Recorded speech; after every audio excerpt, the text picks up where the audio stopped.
భారతదేశపు అత్యంత మహత్తర కావ్యాలలో ఒకటైన మహాభారతం సిరీస్కి స్వాగతం.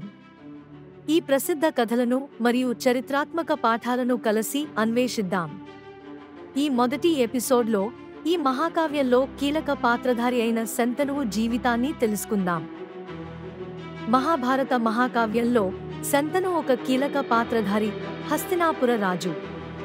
అతని కథ దైవిక మరియు మానవ కోణాలను కలిగి ఉంది. గత జన్మలు మరియు ముఖ్యమైన సంబంధాలు అతని విధిని తీర్చుతాయి. గత జన్మలో శంతను మహాభిషగా పునర్జన్మించారు, శక్తివంతమైన మరియు ధర్మపరుడు అయిన రాజు. అతని నీతిపరత అతనికి స్వర్గంలో చోటు సంపాదించింది. ఒక దైవిక సభ సమయంలో మహాభిష గంగానదిని గంభీరంగా ఆకర్షించబడ్డారు. ఆమెపై అతని తీవ్రమైన శ్రద్ధ సభ పవిత్రతను విఘాతం చేసింది. మహాభిష యొక్క అనుచిత ప్రవర్తనతో దేవతలు కోపగించుకున్నారు. శిక్షగా అతనికి భూమిపై పునర్జన్మ పొందడానికి శాపం వచ్చింది. శంతను హస్తినాపుర రాజసభలో పెరిగాడు.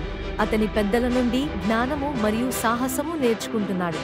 శంతను వృద్ధి చెందడంతో అతను హస్తినాపుర సింహాసనాన్ని అధిష్ఠించాడు. అతని న్యాయపూర్వక పాలనకు ప్రసిద్ధి చెందింది. అతని పాలన శాంతి మరియు ఐశ్వర్యంతో గుర్తించబడింది.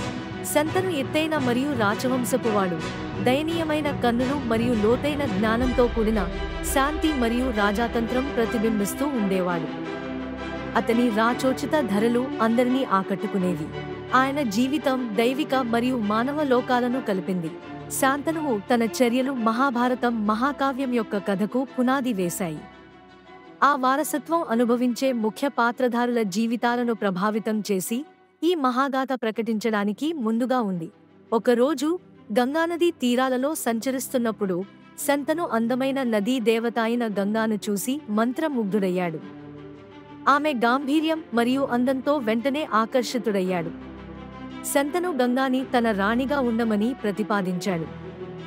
ఆమె అంగీకరించడానికి తన చర్యలను ఎప్పుడూ ప్రశ్నించకూడదని ఎంత వింతగా కనిపించినా శంతను మరియు గంగ వివాహం చేసుకున్నారు మరియు వారి సంఘం ప్రేమ మరియు సంతోషంతో నిండింది. అయినప్పటికీ గంగ యొక్క రహస్య ప్రవర్తన వెంటనే ప్రశ్నలు రేకెత్తించింది. గంగ అనేక సంతానాలు కనింది, కానీ ప్రతిసారి ఆమె పుట్టినప్పుడే శిశువును తీసుకువెళ్లి నదిలో ముంచేయేది. శంతను తన ప్రమాణానికి బంధీ, మౌనంగా మరియు దుఃఖభరితంగా ఉండేవాడు. చివరికి వారి 8వ శిశువు పుట్టినప్పుడు శంతను గంగను ప్రశ్నించాడు. ఈ ప్రమాణం విరగడం వల్ల గంగ తన అసలు గుర్తింపు మరియు తన చర్యల కారణం వెల్లడించింది. గంగ నిజంగా ఎవరు మరియు ఆమె ఇలాంటి చర్యలను ఎందుకు చేసింది? ఆమె అసలు గుర్తింపు మరియు వసుల శాపం శంతను జీవితాన్ని శాశ్వతంగా మార్చేస్తాయి. తదుపరి ఎపిసోడ్లో మనం దైవ రహస్యాలను మరియు వారి పిల్లల భవితవ్యాలను అవగాహన చేసుకుంటాము. మహాభారత కథ ఇప్పుడే ప్రారంభమైంది. ఈ ప్రాముఖ్యమైన ప్రయాణాన్ని కొనసాగించడానికి మాతో చేరండి. కొత్త ఎపిసోడ్ల కోసం మా ఛానల్కి లైక్ చేయడం, షేర్ చేయడం మరియు సబ్స్క్రైబ్ చేయడం మర్చిపోవద్దు.